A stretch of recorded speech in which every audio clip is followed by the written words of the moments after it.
Bismillahirrahmanirrahim. Assalamualaikum warahmatullahi wabarakatuh. Perkenalkan, nama saya Siti Rodia dari SMP Negeri 3 Lembang. Dongeng yang akan saya sampaikan diambil dari sebuah buku yang berjudul Sang Kuryang Kesiangan, karya Ai Prosidi, penerbitnya Nuansa, dengan halaman sebanyak 174 halaman. Dongeng ini diawali alkisah di sebuah negara kerajaan yang bernama Galuh, dipimpin oleh seorang baginda raja yang sangat bijaksana bernama Baginda Sungging Perbangkara. Suatu hari raja hendak berburu ke hutan tutupan. Hutan ini dilindungi, tidak sembarang orang bisa masuk ke hutan itu. Kemudian di saat mereka kehausan, maka Baginda Prabu ini meminum kelapa muda yang sangat menyegarkan tubuhnya.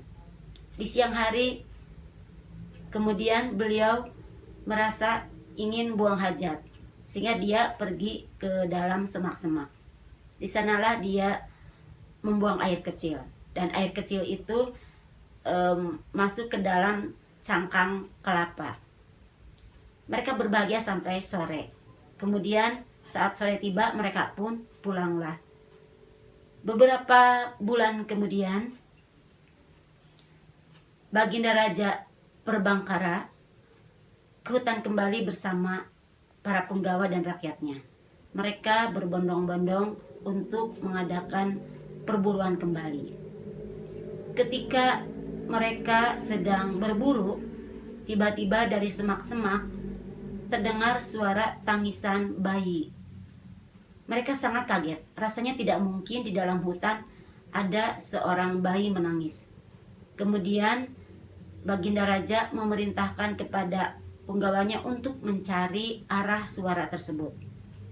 Setelah dicari, ternyata ada seorang bayi kecil. Bayi ini sangat lucu. Kemudian si penggawa ini menyerahkan bayi mungil ini kepada Baginda Raja, dan Baginda Raja pun menerimanya, walaupun dengan kebingungan bayi siapa. Perlu diketahui bahwa sebelumnya bayi ini dilahirkan dari seorang babi hutan yang bernama Celeng Wayungyang.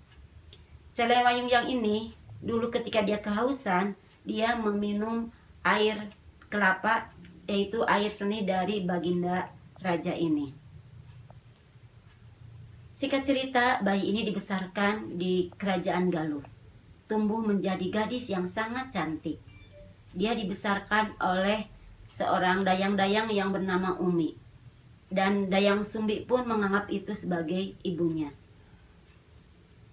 Berhari-hari, bertahun-tahun, Dayang Sumbi menjadi seorang gadis yang sangat jelita, sehingga banyak raja-raja tetangga datang untuk meminangnya.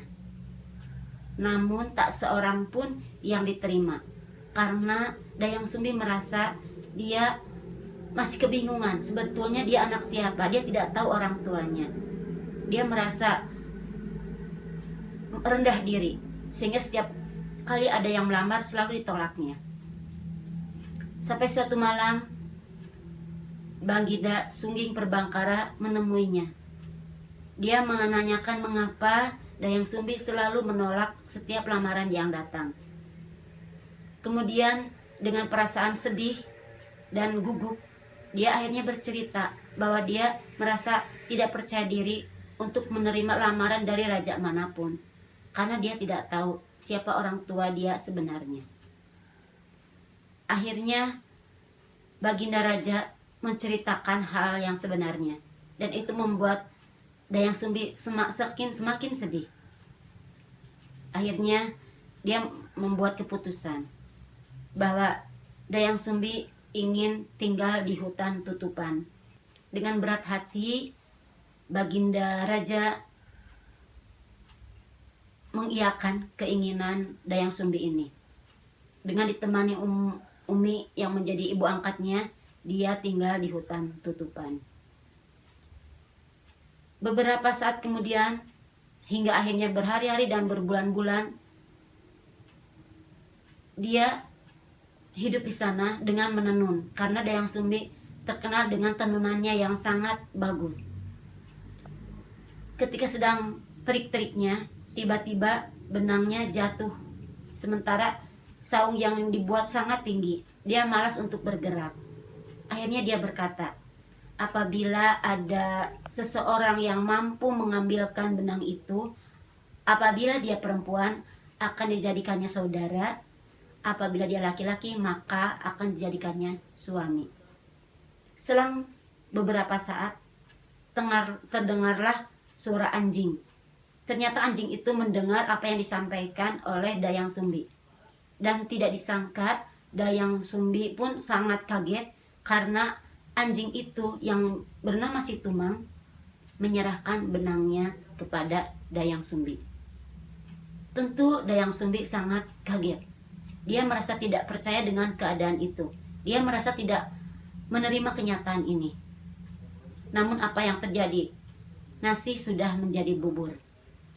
Dalam keadaan yang tidak percaya, akhirnya dia pingsan.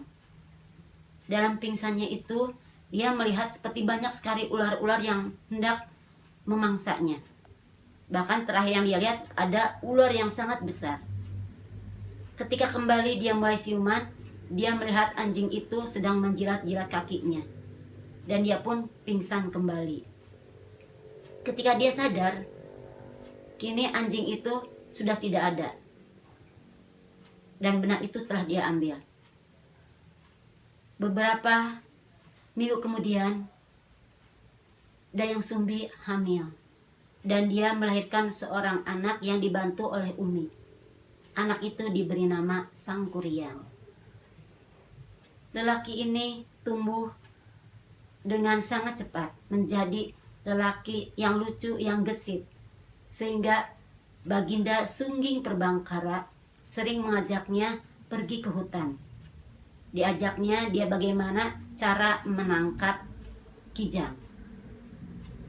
Sehingga dia memang benar-benar mahir dalam perburuan. Akhirnya suatu hari Dayang Sumbi hendak tirakat. Dia tidak makan, tidak minum. Sampai suatu hari tiba, tirakatnya selesai dan dia meminta kepada Sangkuriang untuk berburu menangkap rusa atau kijang.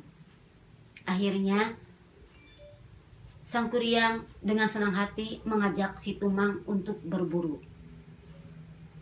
Seharian dia mencari sampai sore tiba. Namun kijang itu tak didapatkannya. Dia sangat kecewa. Sangkuriang sangat jengkel dengan kelakuan Situmang. Akhirnya dia memanah babi itu. Namun babi itu dengan cepat pergi karena dihalang-halangi oleh Situmang. Seolah-olah dia melarang untuk memanah babi hutan tersebut. Tentu saja hal ini membuat Sangkuriang marah. Ketika Situmang berbalik, diarahkannya panah itu dan terkena kepada kepala Situmang. Situmang pun mati di tempat, bersimbah darah.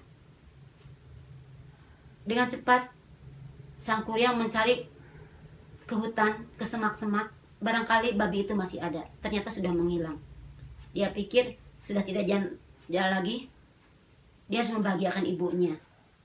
Maka Situmang, anjing itu, dia sembelih dan diambil hatinya. Kemudian dia pulang.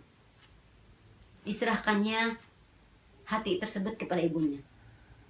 Ibunya gembira karena dari pagi sampai sore Sangkuriang baru tiba. Dia sangat mengkhawatirkan keadaan Sangkuriang. Dia sampaikan, Sangkuriang mengatakan kepada ibunya karena dari pagi dia tidak berhasil menemukan rusa. Akhirnya hati itu dimasaknya oleh si Umi, dibumbuinya dan dimakannya bersama-sama. Namun ketika Dayang Sumbi menawari makanan daging hati itu kepada Sangkuriang, Sangkuriang menolaknya. Dia hanya khusus untuk ibunya. Makan pun selesai. Kemudian Dayang Sumbi tetap penasaran, menanyakan kemana si Tumang pergi, karena tidak kembali juga. Barulah Sang Kuryang mengatakan hal yang sebenarnya, bahwa hati yang dimakan ibunya itu adalah hati si Tumang. Tentu Dayang Sumbi sangat marah. Dia mengatakan dengan keras dan menyuruh pergi kepada Sang Kuryang untuk meninggalkan tempat itu dan mengatakan yang sebenarnya, bahwa si Tumang yang tadi panahnya itu adalah ayahnya. Sang Kuryang tentu marah, kaget. Namun Dayang Sumbi lebih marah lagi.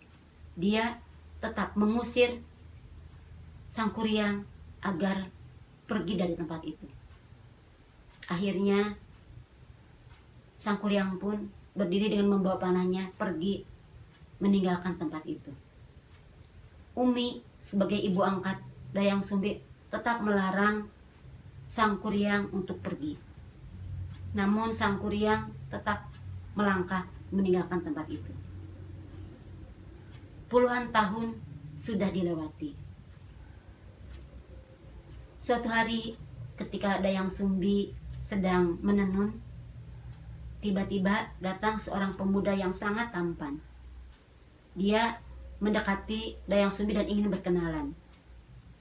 Akhirnya mereka berkenalan, memperkenalkan diri masing-masing. Kemudian laki-laki itu begitu tertarik kepada kecantikan Dayang Sumbi dan hendak melamar Dayang Sumbi.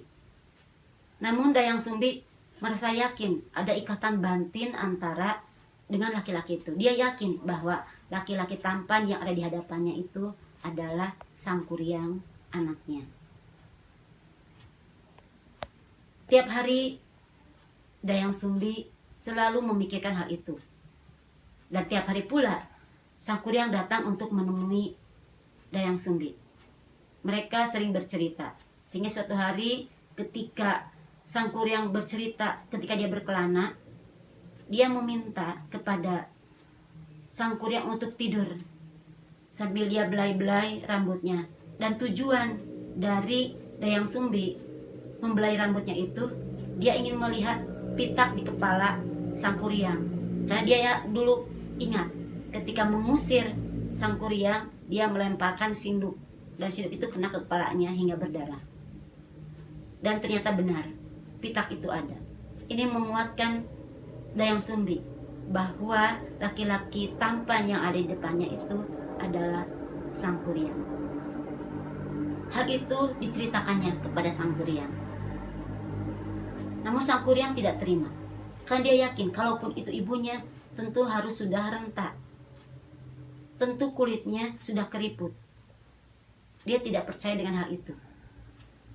Dayang Sumbi tetap bersikeras dengan keyakinannya, dan Sang Kuryang pun tetap dengan pendiriannya. Nah, agar Sang Kuryang tidak kecewa, akhirnya Dayang Sumbi memberikan persyaratan. Dia akan menerima lamaran Sang Kuryang apabila dibuatkan sebuah danau. Dalam satu malam, Sang Kuryang pun menyanggupinya. Hingga fajar tiba, danau itu selesai, tinggal perahunya yang masih dibuat. Tentu ini membuat Dayang Sumbi gelisah. Semalaman dia tidak tidur, dia memikirkan hal itu. Sampai di akhirnya melihat dengan kepalanya sendiri bahwa danau telah selesai, tinggal perahunya yang dibuat. Ini membuat kaget, dan dia harus mencari akal bagaimana caranya lamaran itu batal. Sehingga dia dengan berlari mengambil tenunan yang sudah dibuatnya, dikibarkannya di puncak gunung. Kemudian dia kembali menemui Sang Kuryang sambil berlari, mengatakan bahwa fajar telah menyingsing, pagi telah tiba. Tentu Sang Kuryang tidak percaya, karena malam masih pekat. Yang dia lihat hanya kelebatan warna putih, dan itu bukan fajar. Tapi Dayang Sumbi tetap dengan pendirinya bahwa itu adalah fajar. Akhirnya mereka berdebat dengan keyakinan masing-masing. Tentu menjadi marah. Sang Kuryang marah. Kemudian ditendangnya perahu itu. Dikejarnya Dayang Sumbi. Dia ingin memeluk Dayang Sumbi. Dia ingin melamar Dayang Sumbi dan Dayang Sumbi tidak mau karena itu adalah anaknya. Kejar mengajar tiada henti. Sampai kiamat pun terjadi. Demikian cerita dari Sang Kuryang Kesiangan. Mudah-mudahan kita bisa mengambil hikmah dari dongeng yang saya sampaikan ini. Wassalamualaikum warahmatullahi wabarakatuh.